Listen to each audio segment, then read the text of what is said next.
É isso, é isso. O Renato falou aí, mas aí minha pergunta é: competiu ou não competiu? Fala assim, Cani, essa história já começou a vir na cabeça de algumas pessoas falando, bom, com o Grêmio ele ficava lá deixando o Brasileirão de lado, ficava focado nas Copas. Com esse time do Flamengo ele não pode dar esse privilégio, ele não pode ter esse privilégio de optar por um ou por outro, né? O Flamengo com esse time, com esse elenco, mais do que isso, tem que competir por tudo.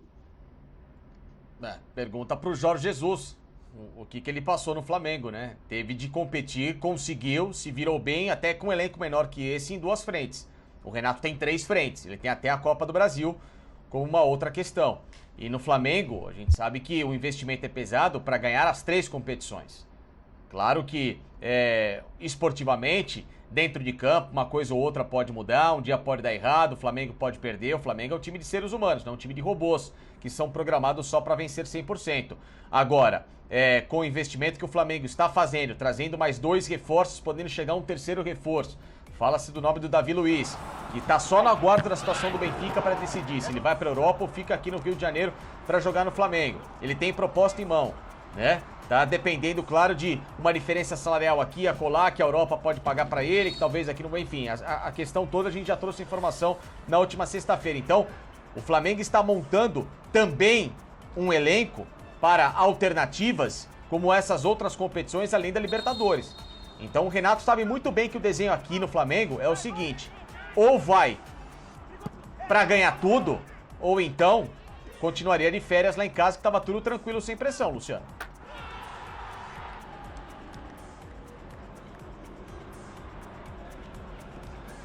Luciano tá mutado de novo, hein? A gente não tá ouvindo.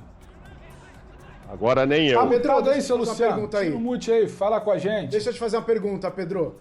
O negócio é o seguinte, essa história olha de poupar aí, ou não poupar? Poupou a Arrascaeta no jogo errado? Não precisava ter, podia ter poupado contra o Olímpia, tem que ter jogado mais nesse Brasileirão. Como é que você vê essa história? O problema agora, como é que poupou em jogo errado? Ô Luciano, ontem a gente estava num debate, no Linha de Passe, após a rodada, e eu até procurei deixar claro, em nenhum momento, o Renato falou em poupar, em nenhum momento a diretoria falou em poupar, em nenhum momento a comissão médica falou em poupar, então eu vou tentar me ater aos fatos. O Arrascaeta, de fato, ele tinha uma fadiga muscular, que ele já tinha sinalizado após o jogo, lá em Brasília. Na quarta-feira a gente estava lá acompanhando. Então, de fato, com 3 competições, uma temporada apertada, 3 frentes, o Flamengo vai brigar em tudo, eu compreendo você segurar o Arrascaeta. Não é porque ele não queria, não é que ele não queria ter o Arrascaeta no jogo, o Arrascaeta não tinha condição. Havia uma sinalização do departamento de fisiologia que se ele jogasse ele poderia estourar. E aí estourar contra o Ceará para você perder o mata-mata contra o Grêmio, para daqui a um mês você ter Libertadores.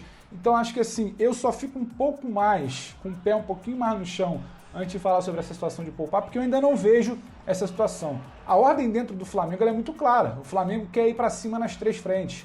Porque para qualquer outro clube ganhar uma competição nessa temporada é muito bom, mas muito bom mesmo. Para o Flamengo talvez ganhar uma competição só e ficar com gostinho de quero mais em outras 2, pode ser frustrante. O Flamengo monta time para ganhar mais de um título, de um grande título por ano. Então a ordem lá dentro, entre jogadores, diretoria e comissão técnica e Renato também, é ir com o máximo que puder em todas as frentes. Então acho que o Renato ontem, é bom lembrar, Arrascaeta, poupado porque tinha uma fadiga que poderia estourar. Bruno Henrique, suspenso. William Arão, suspenso. Isla, já tinha ficado fora do jogo da Libertadores. Então acho que está muito mais numa conta de desgaste físico, desgaste médico, do que exatamente uma decisão do Renato de poupar e que nos remete a comparar aquela situação dele de Grêmio, né? Que deixava o brasileiro de lado e priorizava Copas. O que eu acho que vale muito mais é uma questão mental de voltar a encarar o brasileiro com prioridade. Ontem, pela 3ª vez, achei um Flamengo abaixo do que pode render. Um Flamengo que goleia Copas, um Flamengo que resolve sua vida em jogos maiores, mas um Flamengo que não foi bem contra o Internacional no Campeonato Brasileiro, um Flamengo que não foi brilhante contra o Sport no Campeonato Brasileiro e não foi brilhante contra o Ceará. Então talvez retomar muito mais o foco do que se quer e repetir os modelos de atuações que teve, por exemplo, na Libertadores no Campeonato Brasileiro, é um desafio maior do que exatamente se vai poupar ou não. Ainda não vejo o Flamengo poupando. O Flamengo vai querer brigar nas 3 frentes. Ah, mas o time de 2009, de Jesus, 2019, não. Jesus chega e já cai na Copa do Brasil. Então ele tinha 2 frentes só. Era diferente. Ele conseguia esticar a corda nas 2. E era uma temporada diferente da que a gente está vivendo. Estamos numa temporada atípica, 2020 e 2021. Então acho que cabem todas essas ressalvas para a gente não imputar um discurso de tá poupando que nenhuma parte lá dentro do Flamengo falou ainda. Ainda vou preferir acreditar, Luciano, que de fato o Arrascaeta estava para estourar. Agora, se em algum momento falar, não, segurão, porque quarto tem o mata-mata e o brasileiro não sei o quê. Não, o Flamengo está muito vivo no brasileiro. O Flamengo está colado nos líderes, com um jogo a menos, tem condição de brigar. Os times de cima, com exceção do Galo, é claro, oscilam. A qualquer momento você consegue ter uma recuperação como teve no ano passado. Então, eu, particularmente, ainda não compro esse discurso de poupar. Acho que tem muito mais, sim, um preço pela intensidade que o Flamengo joga em todas as frentes. Então, em algum momento, você vai perder jogador como perdeu a Arrascaeta ontem, você vai perder um Gabriel convocado, um Everton Ribeiro, e aí o Renato vai ter que manejar isso. Acho que tem muito papo para a gente falar de como ele está manejando o elenco com desfalques, mais do que exatamente essa situação de poupar, Luciano. Pois é, mas essa questão do poupar, né, Pascoal, às vezes fica na cabeça por conta do que fez lá no passado no Grêmio. Mas é claro que a situação no Flamengo é totalmente diferente, questão de elenco, questão de time e tudo mais, né? Não, eu acho que não. Eu penso como o Pedro, não é questão de poupar. Dessa vez não teve poupar jogador. O jogador estava suspenso ou não tinha condições de entrar em campo. Você não vai botar um jogador pronto para se machucar, tá perto do limiar da contusão, e você vai dizer para não, vai lá e joga. Você vai perder o jogador 30 dias, 40 dias, e aí o período é muito maior. Então tira um jogo para ele poder continuar depois com o trabalho, seguir adiante na competição. Agora, o Flamengo tem Copa do Brasil no meio de semana, volta a jogar Campeonato Brasileiro, Copa do Brasil de novo, depois vem Libertadores da América e assim por diante. São muitos jogos que o Flamengo tem. Um jogo ou outro vai ter que tirar um ou outro jogador em função de estar perto, né, desse limiar físico, de ter uma contusão se aproximando. E eu acho que isso aí foi correto. O que eu não vi foi atitude e qualidade no time do Flamengo. Isso. Desculpa, Agora, o time do Flamengo, né? foi um bolo em campo. Diga. Então, pode ter sido coincidência, né? Porque foram seis jogadores, né? 6 titulares que não atuaram. E aí eu tenho que concordar com vocês. Não dá para saber, ou até dá, né? Se realmente o Arrascaeta não podia, o outro está suspenso, o Arão, etc. Mas não era melhor poupar contra o Olímpia ou o Arrascaeta, já que a situação contra o Olímpia era uma situação bem confortável, não era, Mauro? Aí eu discordo, hein? A Libertadores não é porque fez 4 que vai poupar. É quando você dá sopa pro azar. É isso. Eu acho que ele não quis dar essa sopa pro azar. E outra, achou que com o time que colocou em campo, que diga-se de passagem, colocou um bom time em campo, né? O Flamengo perde 6 jogadores, mas coloca um bom time em campo. E aí enfrenta, conseguiu finalizar muito mais, teve muito mais posse de bola, conseguiu 18 finalizações, foram só 5 no gol, mas enfim. É que do lado de lá tem o Ceará, que ganhou 2 vezes já do Flamengo em 2020, né? Ganhou do Domenic, ganhou do Rogério no Maracanã. Então, o Guto também sabe montar o time. Essa história do Renato, faltou só o gol e tal, também pode ter faltado só mais um gol do Vina também para ter ganho. Então é muito relativo isso. Mas, enfim, não foi um jogo ruim, não, né? Não foi um jogo ruim, não foi um desastre.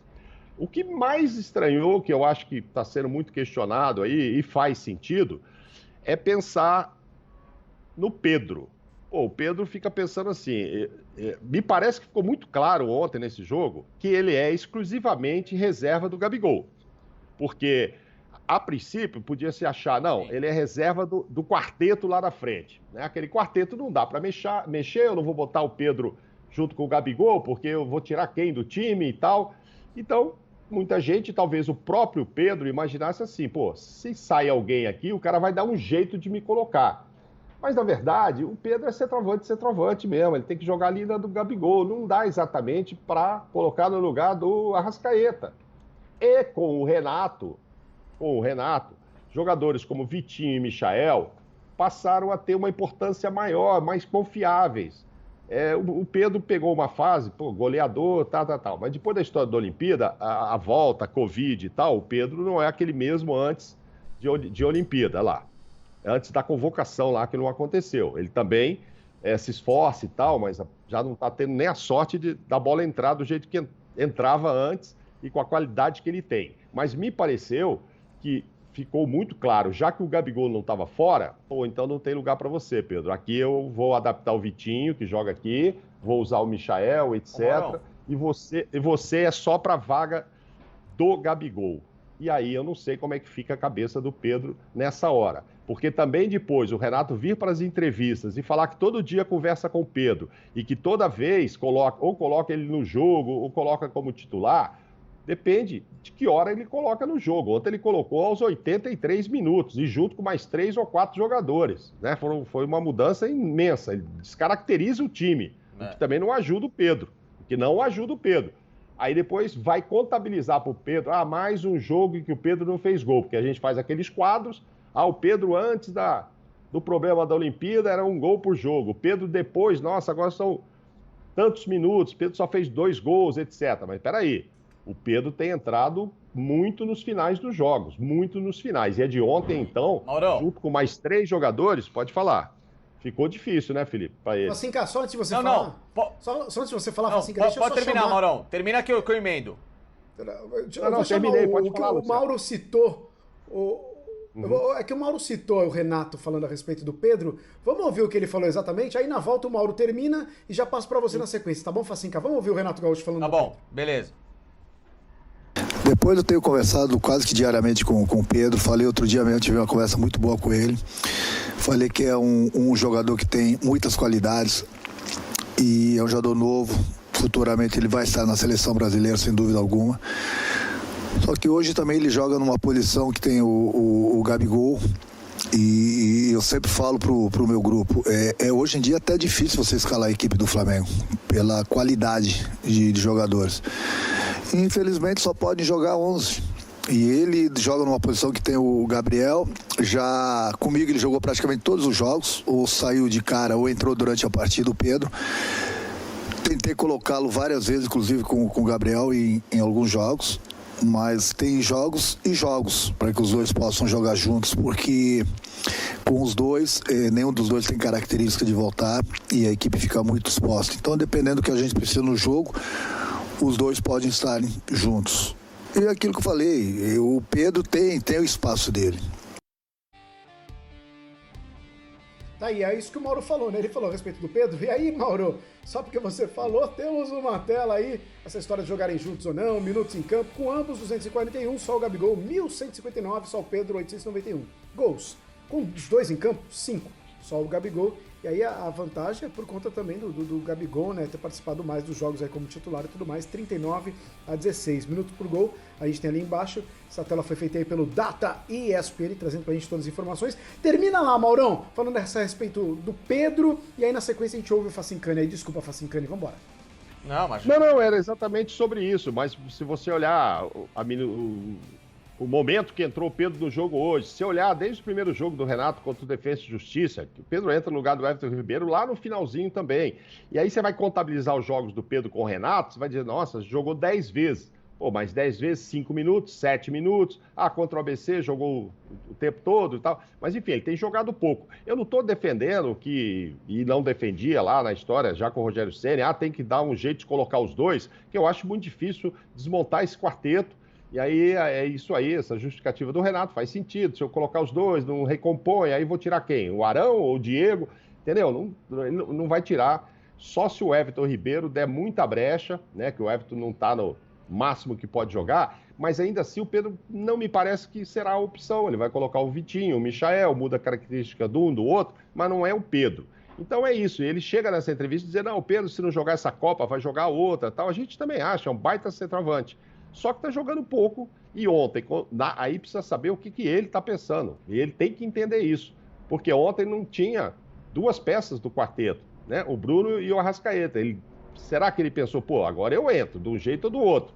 Mas não é a dele é realmente a posição do Gabigol. Então, se o Gabigol tá jogando, o Pedro vai ter que esperar. É isso, Felipe. Não, Mauro, e outra coisa, é o seguinte, além disso tudo, aí tem que entrar o Renato para deixar também de ser, ou espero que ele não seja, aquele samba de uma nota só. A escalação é essa, o time é esse, ponto, não saio disso. Não. Ele tem que ser o Renato, em que ele tem que tentar adaptar os dois.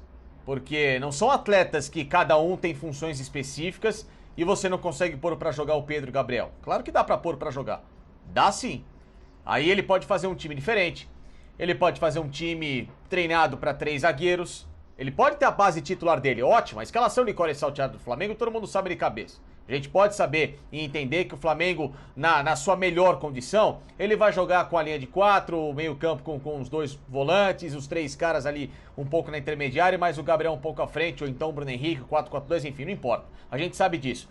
Mas ele tem que ser um técnico que, se hoje eu não tenho o Arrascaeta, se hoje eu não tenho o Bruno Henrique, se hoje eu não tenho o cara, eu vou tentar jogar diferente. Eu vou tentar jogar com mais um zagueiro para soltar um pouco mais meus alas. E aí esses caras municiarem 2 atacantes como Pedro e Gabriel, que vão jogar nessa região da área, esperando muito mais oportunidades, seja uma bola cruzada, seja uma bola vinda por baixo.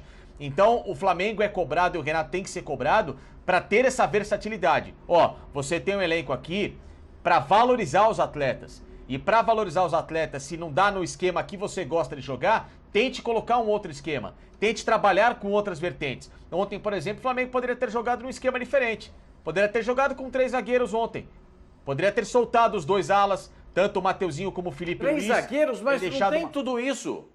Não tem 3 zagueiros. Não, ele tinha o Noga no banco, ele tinha o Noga no banco de reservas, tinha o Gustavo Henrique. O Gustavo Henrique tá voltando de Covid e os 2 estavam jogando. Então é um risco colocar 3 zagueiros numa situação justamente dessa. por isso. Não, justamente por isso, Pascoal. Você pode, que nem, você tinha o Gabriel Noga, que é um zagueiro que já jogou com o time principal na temporada passada, na temporada retrasada, que é um jovem que é bom jogador, muito bom jogador, inclusive quando o Flamengo teve aquele surto de Covid, voltando do Equador, e eles empataram o jogo no Allianz Parque contra o Palmeiras, esse menino jogou pra caramba. Ele é bom jogador. Facinca. Posso então, só assim, eu acho que essa cobrança que tem que ser feita em... Oi, diga, Pedro. Só uma coisa que muitas vezes fala, o Natan, o Noga, não sei o quê, mas uma coisa me chama atenção. Tem uma sanha da torcida por esses jogadores, só que passa o Domi, passa o Ceni, passa o Renato, e eles não são puxados.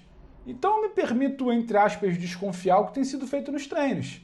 Porque eles não são puxados por algum motivo. Porque se tivesse esse potencial todo e já estão meio batendo no terceiro técnico sem puxá-los, tem alguma coisa muito errada. Então não sei até que ponto também a gente exagera, não estou falando você, mas muito do que se fala da torcida, pela referência. Não, porque tem um garoto lá que joga um bolão e ninguém usa. Não, calma aí, será que esse bolão todo?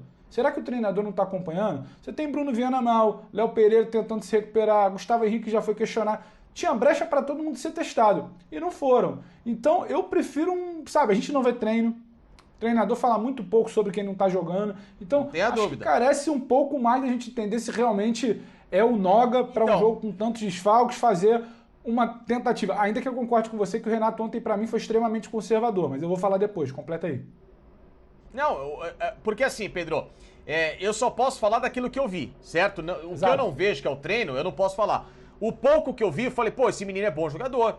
Ele jogou bem. Não é aquele cara que você vê na primeira, segunda impressão, você vê, não tá pronto ainda, menino. Não, jogou muita bola. Então, o que acontece? O que tem de ser explicado, e talvez essa é a real questão, por que não jogam mais? Por que o Flamengo se limita às mesmas peças no máximo que pode? Sendo que já ficou provado que o Flamengo tem uma base muito capaz. Jogadores que foram até vendidos e super valorizados nessas vendas e em alguns acontecendo. Será que precisa ficar até o último instante provando outras grandes